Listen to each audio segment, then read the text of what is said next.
अक्षय मेरे सहयोगी कांग्रेस दफ्तर से हमारे साथ जुड़ चुके हैं। कांग्रेस में जहां जश्न का माहौल था, अब वहां पर मंथन, चिंतन और मायूसी। सिर्फ तेलंगाना की खुशी है, बाकी 3 राज्यों में हार को लेकर भयंकर दुख और इस बात को लेकर चिंता कि जो कहा गया था वो हुआ तो हुआ क्यों नहीं।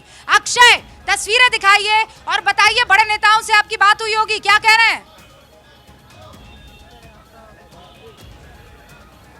देखिए रुबिका, साफ तौर पर है कि सुबह जिस तरह से ढोल नगाड़े बज रहे थे कांग्रेस ऑफिस में और कांग्रेस के बाहर आतिशबाजी भी होनी शुरू हो चुकी थी, लेकिन इस समय सन्नाटा है और सिर्फ 2 नेता यहां पर पहुंचे हुए हैं। अलका लांबा और जो एक प्रवक्ता है पवन खेड़ा, वो सिर्फ यहां पर मौजूद हैं। मंथन का दौर अब तो निश्चित रूप से जारी होगा।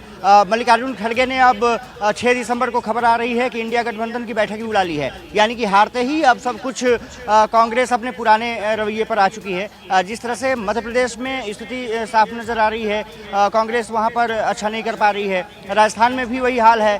छत्तीसगढ़ में हालांकि कांटे का मुकाबला दिख रहा है, लेकिन अब कांग्रेस मुख्यालय में तस्वीरें मैं कहूंगा कि अरविंद दिखा सकें, सिर्फ यहाँ लोग खड़े हैं, लेकिन वो उत्साह, सुबह वाला उत्साह दिख नहीं रहा है। उसके पीछे वजह साफी है कि पहले कांग्रेस को उम्मीद थी कि बेहतर करेंगे, लेकिन अब कांग्रेस को उम्मीदें लग रहा है धूल धूसरित होती हुई दिख रही हैं। अलका लांबा पहुंची, उनसे बात करने की कोशिश की, उन्होंने कुछ नहीं कहा। पवन खेड़ा पहुंचे, वो यहाँ पर बैठे हुए हैं, लेकिन बात करने को तैयार नहीं है। अभी कह रहे हैं कि परिणामों का इंतजार कीजिए। अक्षय, तस्वीरें दिखा रहे हैं, भयंकर मायूसी का माहौल है, चिंतन अब शुरू हो चुका है। अक्षय कह रहे हैं बड़े लीडर से बात करने की कोशिश की, इस वक्त पवन खेड़ा से उन्होंने जानने की कोशिश की, कुछ नहीं कहा, लेकिन अलका लांबा और पवन खेड़ा 2 लोग वहां पर दिखाई दिए। इस साइड क्या खबर है? बड़ी खबर यह है कि है ना, नरेंद्र मोदी ने अमित शाह को बधाई दी है। नरेंद्र मोदी ने अमित शाह को बधाई दी है।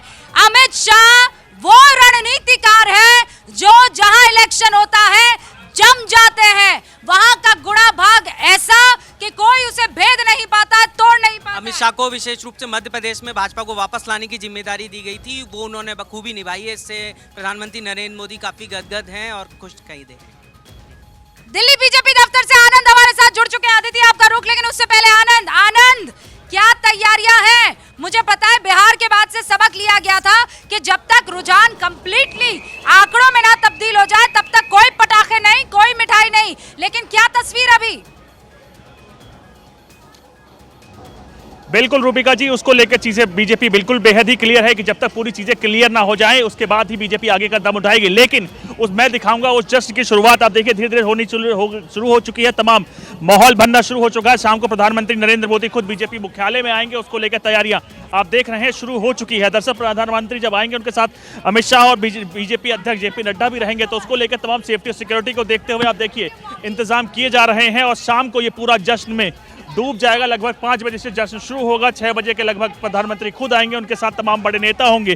और अब जैसे जैसे समय नजदीक आता चला जा रहा है, चीजें क्लियर होती चली जा रही हैं, तो बीजेपी भी इस बात को मान रही है कि कहीं ना कहीं जीत अब उसके पहलू में है। और उसी का अंदाजा आप लगा सकते हैं कि चीजें धीरे धीरे कंफर्म होती चली जा रही है। लेकिन प्रधानमंत्री नरेंद्र मोदी तो पहुंचेंगे ना बीजेपी कार्यालय, भी शुरू हो चुका है। कब पहुंचेंगे? जी बिल्कुल, मैं वही तैयारी दिखा रहा हूं आपको कि तैयारियां करनी शुरू हो चुकी है। लगभग 5 बजे से बीजेपी मुख्यालय में जश्न की शुरुआत होगी और प्रधानमंत्री नरेंद्र मोदी 6 बजे तक आपको यहीं पे जो तैयारियां हो रही हैं वहीं सामने दिखेंगे और तमाम अपने कार्यकर्ताओं से बात करेंगे। और एक छोटा सा रोड शो भी होगा, तो उसको लेकर तमाम बीजेपी कार्यकर्ता अपने नेता को फूल माला या कहीं फूलों से शुरुआत करेंगे। आप देखेंगे इन तीनों चुनावों में, इन तमाम विधानसभा चुनावों में प्रधानमंत्री नरेंद्र मोदी के नाम पर चुनाव लड़ा गया था और ये जीत कहीं ना कहीं सीधे उनकी जीत है।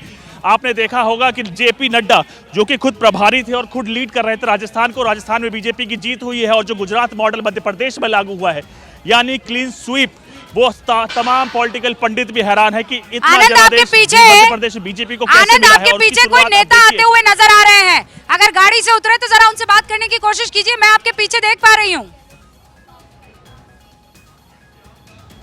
जी बिल्कुल, नेताओं का आने का सिलसिला शुरू हो चुका है। देखिए एमपी की गाड़ी है और लगातार अब नेताओं का आने का सिलसिला शुरू हो गया। लगभग 12 बजने वाले हैं और तमाम जो रुझान थे अब वो आंकड़ों में तब्दील हो चुके हैं और धीरे धीरे तमाम नेताओं का केंद्रीय मंत्री कुछ बताए जा रहे हैं अभी धीरे धीरे आएंगे और शाम तक ये बीजेपी मुख्यालय पूरे जश्न में डूब जाएगा। दरअसल ये जीत भी बड़ी जीत है, ये 2024 के सेमीफाइनल अच्छा, से पहले की नेताजी जीत आए है और नहीं ये है, सीधा नेताजी इम्पैक्ट जाने मोरल पे वाले करेगी हैं। उन तमाम आनंद, कार्यकर्ताओं के। आपका रुख करूंगी हमारे साथ छत्तीसगढ़ से